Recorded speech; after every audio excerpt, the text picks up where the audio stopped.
Shalom and welcome to 2 Minutes of Torah. This year is entitled Tshuva, the great enjoyment of growth. The Gemara in Yoma writes that there's a mezuzah placed on the room of the Kohen Gadol who stayed there for the week, so that no one should think it's a Beit HaSohar. No one should think it's a prison. What does this mean? So it's a very nice commentary by Rav Yaakov Glasser from YU. He writes that the Kohen is quite restricted for the week, the Kohen Gadol. He's, so to speak, stuck in this little room in the base of Mikdash. It's not an easy week. There's a lot of training to do, a lot of work to be done before the big day of the year.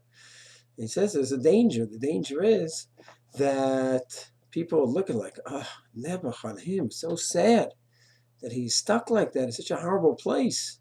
And it's just the opposite. And the mezuzah wants to show, mezuzah is a son of the Avos Hashem, of the closest to Hashem. It's a beautiful mitzvah. It's a mitzvah everyone enjoys, even people not so religious, put up a mezuzah. It has happy connotations to it. And Rav Glasser wants to say that the mezuzah is to teach us that we should not have rahmanas and feel bad for the Kohen Gadol. On the contrary, what an incredible opportunity he has to spend a week of intense preparation for the biggest day of the year, where he could bring kapara to him, to his fellow Kohanim, to all the Klal Yisrael.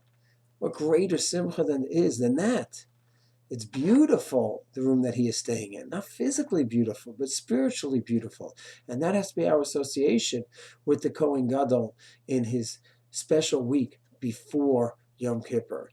The idea of human growth, which of course is the most intense with the Kohen Gadol, the week before Yom Kippur, leading to Yom Kippur, is nothing happier than that. There's no greater simcha than that.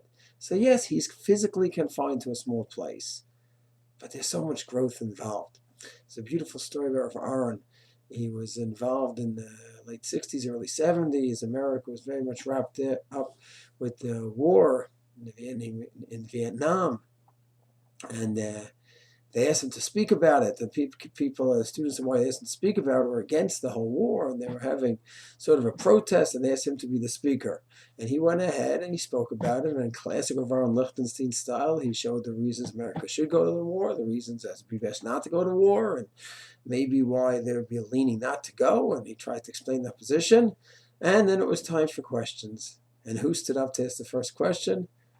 And Rav Aaron pointed to his wife, Dr. Tova Lichtenstein. And she laid it into him. And she went ahead and said, I don't understand. You came to go ahead and give a explanation of the reason that it's bad that America's in war. You ended up showing both sides. It's hard to even know which one you hold by. And she was publicly going ahead and challenging her husband. And the reports of those who were there 40 years ago, where he was smiling from ear to ear with such simcha at this wonderful wife that he has, who's so brilliant, so courageous, so clear with her thoughts, and ready to go ahead and speak straight to him. And if it means him hearing out a little bit of Musar, a little publicly, wow, what growth. That was Rav Aaron Lichtenstein.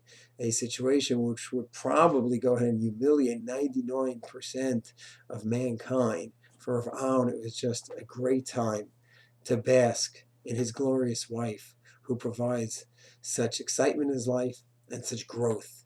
That's the true and great Jew, where for him, growth is happiness. Growth is simcha. Growth is what life is all about.